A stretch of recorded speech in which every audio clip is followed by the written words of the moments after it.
Hi, everybody. This is Hondo Carpenter, your Las Vegas Raiders beat writer on SI and the host of the Las Vegas Raiders Insider podcast with a great time. You know it's Sunday when you turn on the Las Vegas Raiders Insider podcast. And who do you see?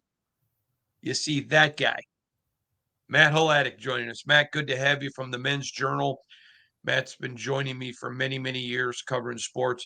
Matt, I got a couple emails I want to read to you, three of them.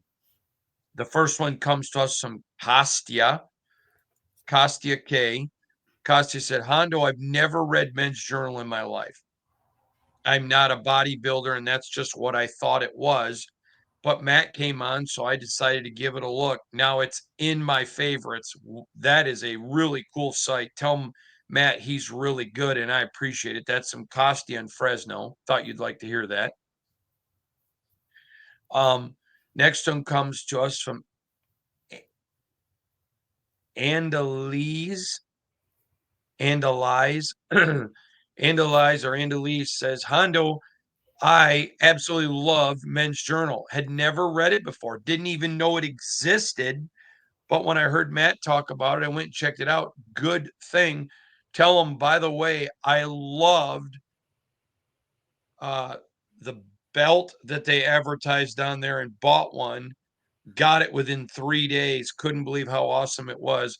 Pretty cool stuff. Tell Matt thanks for coming on and good luck with Men's Journal. I'll be following him.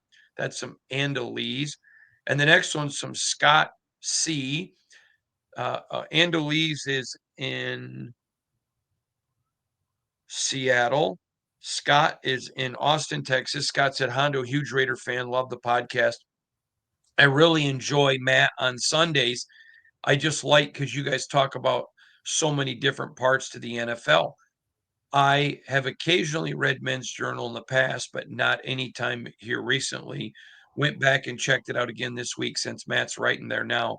Really good stuff. Tell him I like the fact that it's a mix of sports and everything else. It's really a cool site, and I put it in my favorites. Thanks, Scott C. And he's in Austin. So there you go. I thought you'd like to know that. Oh no, that's awesome. Tell Scott and tell Kostya and Andalise if they're watching. I really appreciate it. Appreciate the following, and that's kind of what I like about being over there now too. Is that you get a mix of sports and you get a mix of a little pop culture and a little bit of business, a little bit of everything. So it's fun. All right.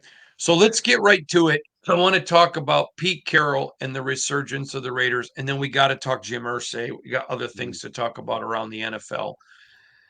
But this has really struck me about Pete Carroll. This is a guy that's a certain Hall of Famer. Okay. I mean, to me, this is a no brainer that the guy's a Hall of Famer. And what he has been able to do in a short time with the Raiders, it is one thing to be able to motivate. That's a gift to be able to motivate men. But then to be able to build the structure behind the motivation that creates success is even bigger.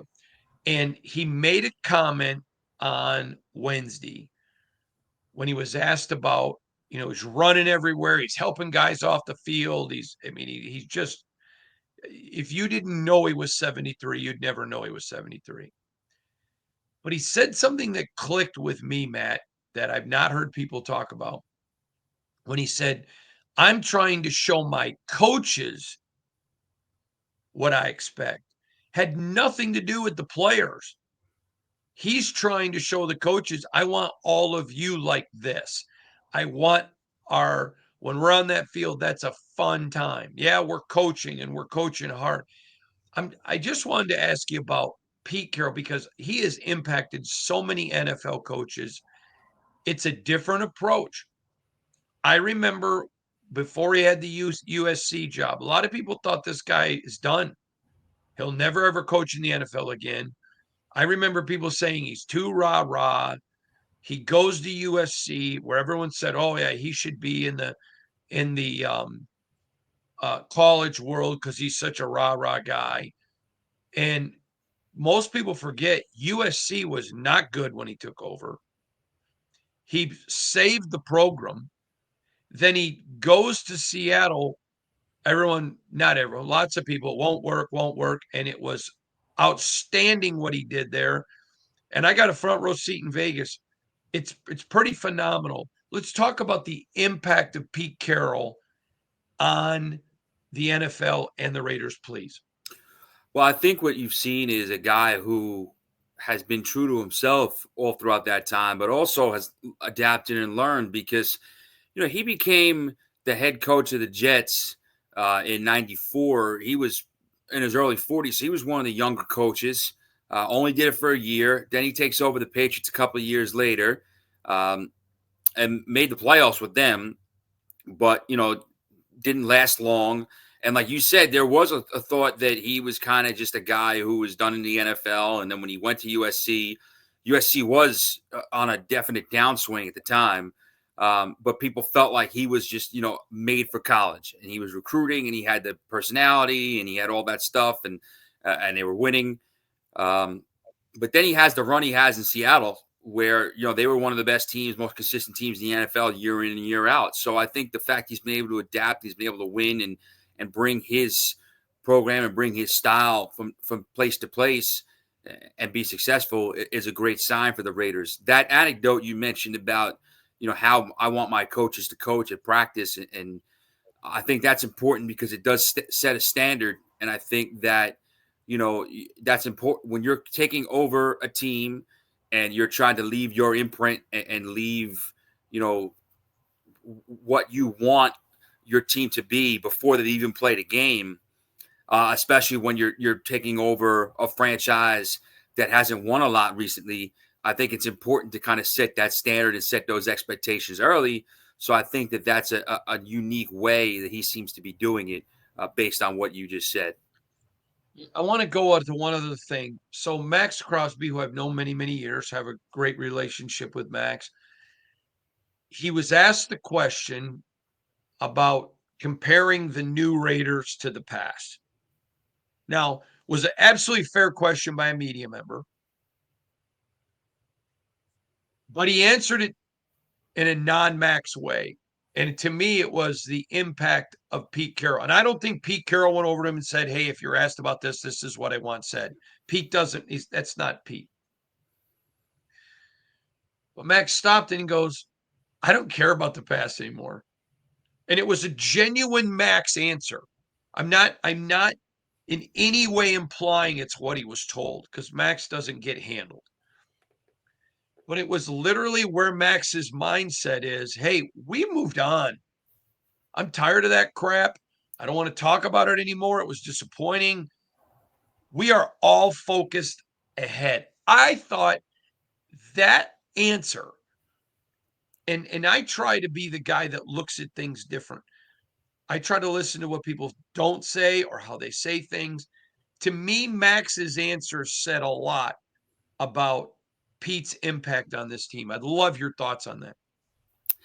Yeah, I think that it's a wise way to look at it because I think a lot of guys kind of try to put the past behind them. I think that's the way to go about it if you're an athlete, but especially when you've had some down seasons, and you look at some of the different turmoil they've had over the last few years, even during that 2021 season when they made the playoffs, losing John Gruden midway through the season.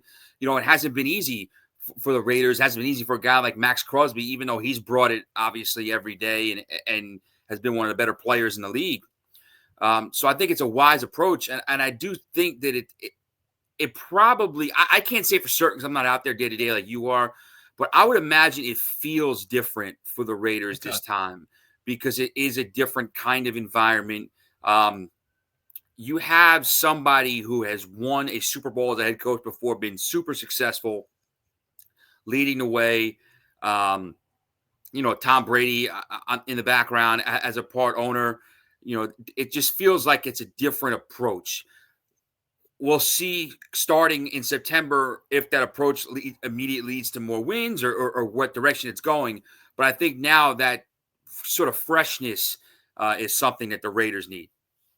I agree with you. All right, I want to switch directions a little bit. I want to talk about Jim Irsay. Mm. Um, passes away at 65. Disappointing. I've had 3 interactions with Jim Irsay, and he was always incredibly pleasant to me. Very warm. One of them had nothing to do with football. It had everything to do with his band. He loved rock and roll and music and all of that stuff. But an interesting legacy here. I'd love your thoughts on Jim Irsay. Yeah, I think that he was a unique owner. He was very, just by you look at what his personality was like on social media.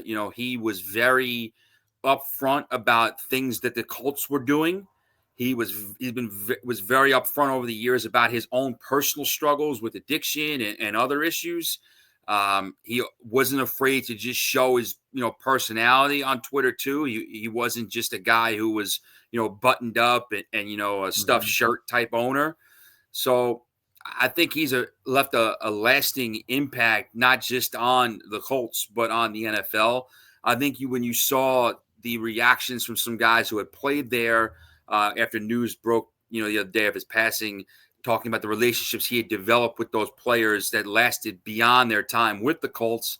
I think that also speaks a lot about him too. So, it was a shocking loss because of the way it occurred. It was unexpected. And I think it's something that's probably going to be felt within the NFL circles for a while. Yeah, I agree with you. All right. The tush push is saved. Now, I gotta I gotta think of how I want to word this. I said before I thought it would be, then there was a chance at the last owners meeting it wouldn't be, but enough owners to me, I can't stand whether it's politics, sports, or anything. I can't beat you, so I have to legislate you. I'm so glad this stayed for only one reason. I'm not even an Eagles fan. I I like it because go beat it. If you can't beat it, don't legislate it out. I like this. I'm happy about it. I'd love your thoughts. I think it should stay too. I agree. I'm glad that it passed. Listen, I've said this before. Is it a play that's annoying when you're watching your team have to defend it? I'm sure it's annoying when players have to try to defend it. Yes. But it's not illegal. The Eagles found something that they were, all teams use some version of a quarterback sneak throughout the year. The Eagles found a version that they were uniquely able to utilize and they were better at than anybody else because of the personnel they had at quarterback and the interior offensive line. So I think that it's not fair to punish them for it. Now, I understand the competition committee and some players and owners said that, there's a health risk with the play. And hey, listen, it's a huge, kind of rugby scrum out there. And yes, guys can definitely get hurt. But there's a health risk anytime the ball is snapped in the NFL when you really think about it. So, they already legislated kickoffs to make them safer. This is a play that I think that, it should stay in the game. There's no reason why it should be taken out just because the Eagles have done it better than anybody else. And I thought one of the more fascinating stories coming out of this whole saga, it started to pop up, I saw, among some Packer content creators and writers before the vote happened. And then I saw, I think Diana Rossini, maybe a couple of the reporters kind of mentioned that owners had been discussing it amongst themselves at the meetings. I can't confirm if this is true or not, but enough people it wasn't just fan chatter or unsubstantiated rumors said it, where I'm comfortable saying on here, people thought that the Packers were kind of used as a proxy because they don't have a principal owner.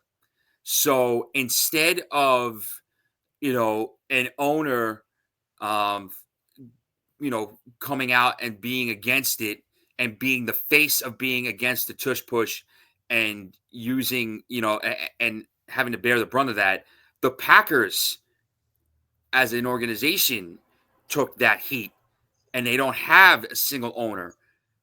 And I think that was sort of, they kind of gave cover there. Obviously, there's significant support to ban it. I mean, almost about 2/3 of the league voted for it, but that's not voted to get rid of it. But that's not enough to enact a ban. So, but I thought that was an interesting point, that people thought the Packers were kind of, thrown up almost as a, sacrificial lamb to say, hey, you don't have one man or woman who's an owner that could get a lot of crap for this.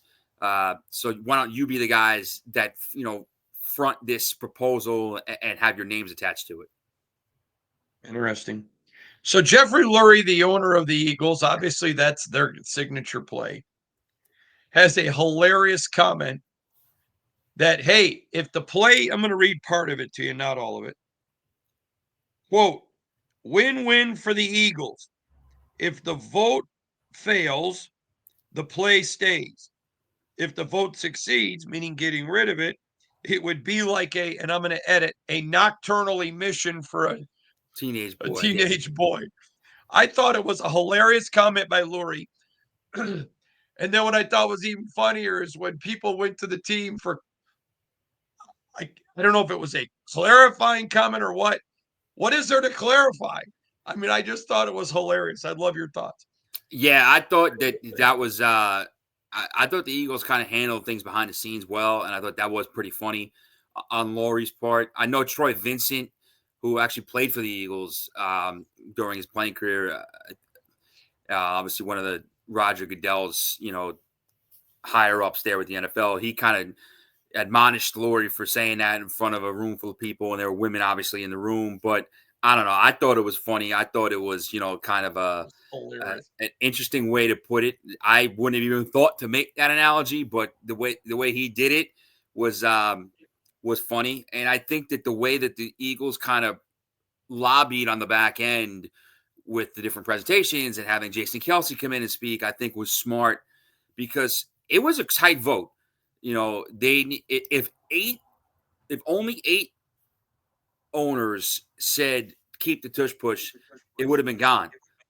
But 10 said keep it. So that, those 2 owners, those last couple of votes made all the difference. So I think that anything the Eagles did to sort of help their cause was huge. Yeah. And now I want to talk about the Raiders' schedule. You had a chance to look at it. Mm-hmm. Do you have a thought? Are you still sticking by what you thought for right now? Obviously, we'll revisit after training camp. I think I'm trying to remember. I think I said in the 8 or 9 win, around 500 range. I think that that's pretty fair. I think that, they had 5 wins last year, and it was, obviously a mess of a season in different ways. I think they improved at the 2 most important positions this year with quarterback and head coach. Now again, as I said, their crossover games outside of the AFC West are tough. And so it's not an easy schedule at all, especially obviously the AFC West is, as rugged as ever. But I think that when you improve a quarterback and coach, and you get, you bring in the different guys that they've brought in this offseason, I think an improvement of about 3 wins or so is about right. I expect them to be in that, 8 or 9, around 500 range, to where you definitely see a vision and a future being built there in Vegas. That's what I'm saying now. Obviously, we'll do our official predictions later in the summer when there's injuries and different things happen and we have more info. How far obviously I've been to New York to see you a few times, but how far are you from Philly? I am in North Jersey, probably about 2 hours or so without traffic, or even with a little traffic, give or take. It's not too bad. Is there a train I could take from Philly to come see you? Because I'm thinking about when I go up to Philly, I may come in early. There probably is. I have to admit, I'm not very good with train schedule stuff, but I'm sure there is a way to get up there. Yeah, because I usually if I take the train, it's usually something quick to New York City, or the light rail in Hudson County. Other than that, I always drive. But there's definitely a way to get from Philly to New York or North Jersey. Yeah, the only train I know is Newark to downtown to NY Pizza Suprema. Yeah, that's true. You know, I'm not going to get to the East Coast and not go visit NY Pizza Suprema, my brother. All right, listen, appreciate you joining us today, and I really think it's fair it's fun to have a front row seat to the resurgence of the Raiders. You don't, even a guy like me that's done this for decades, you don't realize how important the head coach is until you see a Pete Carroll type. It's just phenomenal to me watching his hand on everything, and it's not a dictatorial pounding. It's just lightly Mhm. setting the pace and let everybody follow. It's pretty interesting. Matt, tell everybody where to find you on social media, and then tell them about your website for Men's Journal, please. Sure. You can find me on your best bets at on X, Twitter, at Matt Hladek 919, MATTHLADIK 919, and then you can find me writing for Men's Journal. And like I said, I write about everything from you know Bill Belichick and some NFL news to Nike and restaurant stuff and anything in between. Awesome. Thanks, Matt.